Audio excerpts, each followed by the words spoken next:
हिमाचल की सुखविंदर सिंह सुक्खू सरकार और खुद मुख्यमंत्री सुखविंदर सिंह सुक्खू इन दिनों पूर्व की भाजपा सरकार और पूर्व मुख्यमंत्री और नेता प्रतिपक्ष जयराम ठाकुर और केंद्र की नीयत और नीतियों पर लगातार सवाल उठा रहे हैं। अब हिमाचल प्रदेश में इन सवालों का अगर कोई माकूल जवाब दे सकता है तो वो कोई और नहीं बल्कि खुद पूर्व में मुख्यमंत्री रह चुके और नेता प्रतिपक्ष जयराम ठाकुर ही हैं। और खास बात यह है कि हमारे साथ बातचीत के लिए मौजूद हैं। सर, बहुत स्वागत है आपका न्यूज़ 18 पर। जी धन्यवाद, थैंक यू। क्या कहना चाहेंगे सर, जिस तरह से मुख्यमंत्री कह रहे हैं कि आप स्टेटमेंट पढ़कर ही जो है बयान दे देते हैं, आप फैक्ट्स पर जाते ही नहीं हैं और कुछ भी कह देते हैं, तब तक मैं जवाब नहीं दूंगा जब तक कि आप फैक्ट्स पर बात नहीं करेंगे।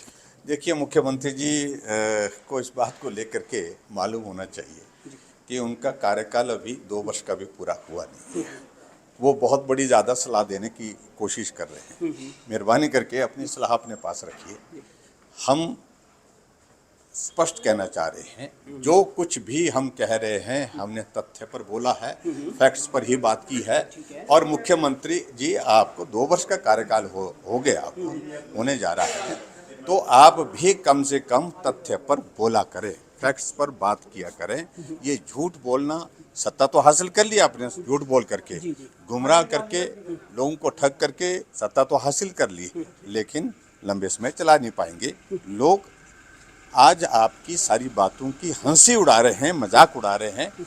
ये स्थिति आपकी हिमाचल प्रदेश में आपने अपने आप पैदा की है। लगातार वो कह रहे हैं कि आप जहां भी जाते हैं कहते हैं कि केंद्र की ओर से जो है वो पैसा आ रहा है, तभी पेंशन और सैलरी दी जा रही है, लेकिन हिमाचल की संपदा का भी तो यूज़ हो रहा है, केंद्र कर रहा है, जीएसटी यहाँ से कलेक्शन होती है, केंद्र भी करता है, स्टेट भी करता है, तो वो तो हम कोई खैरात नहीं मांग रहे हैं। देखिए, ये तो उनको स्वीकार करना चाहिए कि केंद्र का पैसा आ रहा है, समय पर आ रहा है, जो हिमाचल का हिस्सा बनता है उस हिस्से के मुताबिक आ रहा है। गलत थोड़ी बोला हमने कोई। पैसा आ रहा है तभी जाकर के सैलरी और पेंशन दे पा रहे हैं।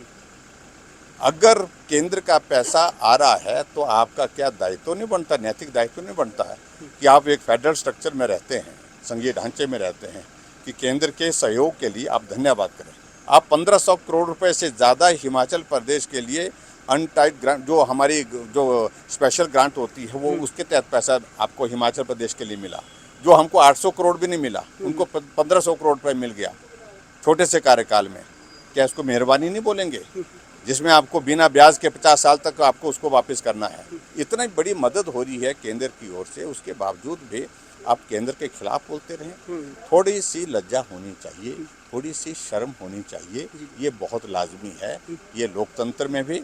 और उसके साथ साथ में जिस तरह का आप भाषण देते हैं, तो कई बार हमको लगता है कि आप जो है व्यवस्थाओं का जिक्र करते हुए व्यवस्था परिवर्तन का तो आप जिक्र करते हैं, लेकिन हकीकत में कि व्यवस्थाओं का पतन अगर सबसे ज़्यादा किया है तो सुक्खू जी ने किया।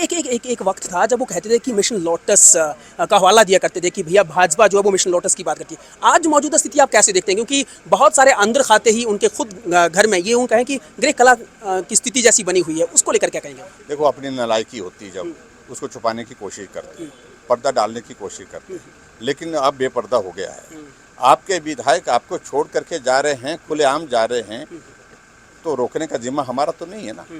अगर हमारे पास आ रहे हैं तो हम राजनीतिक दल में काम करते हैं, तो स्वाभाविक रूप से राजनीतिक दल में काम करते हुए कोई हमसे मिलकर के काम करना चाहता है, हमसे जुड़ करके पार्टी में आना चाहता है, तो हम उसको रोकेंगे नहीं। हम कांग्रेस की पार्टी को मजबूत करने के लिए नहीं है, सरकार को चलाने के लिए नहीं है, वो जिम्मा आपका है। हम तो अपनी पार्टी की मजबूती का वो देखेंगे। निश्चित रूप से ये सारी चीज़ों का कोई अर्थ नहीं, ना लोटस ऑपरेशन हुआ है, ना ऑपरेशन लोटस करने की आवश्यकता नहीं है। आपकी अपनी नाकामयाबियों की वजह से आपने हालात पैदा किए हैं जिनको आप झेल रहे थे पीछे भी, और अभी भी झेल रहे हैं और झेलते ही रहेंगे अगर आपने सुधार नहीं किया तो। संजौली मस्जिद को लेकर क्या कहना चाहेंगे, क्योंकि जो मोहम्मद लतीफ़ हैं वक्फ बोर्ड के, वो कह रहे हैं कि भैया ये शांति और सौहार्द का एक ऐतिहासिक फैसला हमने लिया है, खुद अपने फंड से जो है इस बिल्डिंग को जो है हम गिराएंगे। नहीं, देखिए, अगर इस प्रकार का फैसला उन्होंने लिया है तो मुझे लगता है कि वो ठीक है, उचित फैसला लिया है।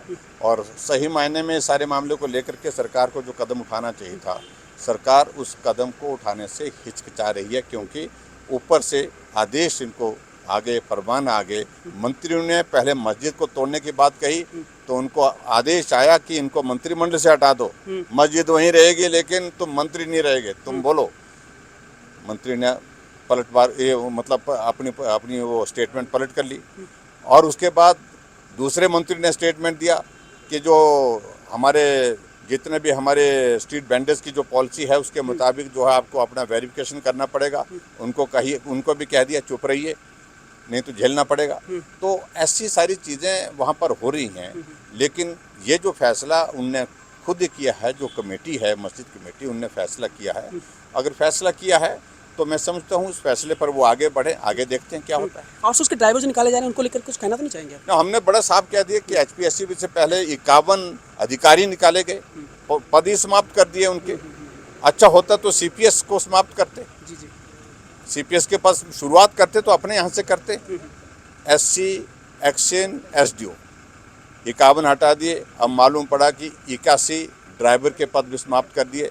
तो आप समाप्त करने में लगे हैं, हर बात को ख़त्म करने में लगे हैं। हिमाचल प्रदेश आगे बढ़ेगा कैसे? नहीं बढ़ सकता है आपके नेतृत्व में। चलिए, धन्यवाद, थैंक यू। इस वक्त जो आपने देखा कि नेता प्रतिपक्ष और पूर्व मुख्यमंत्री जयराम ठाकुर ने तमाम सवालों का बड़ा ही बाखूबी जवाब दिया है। धर्मशाला से विचित्र शर्मा, न्यूज़ 18 हिमाचल।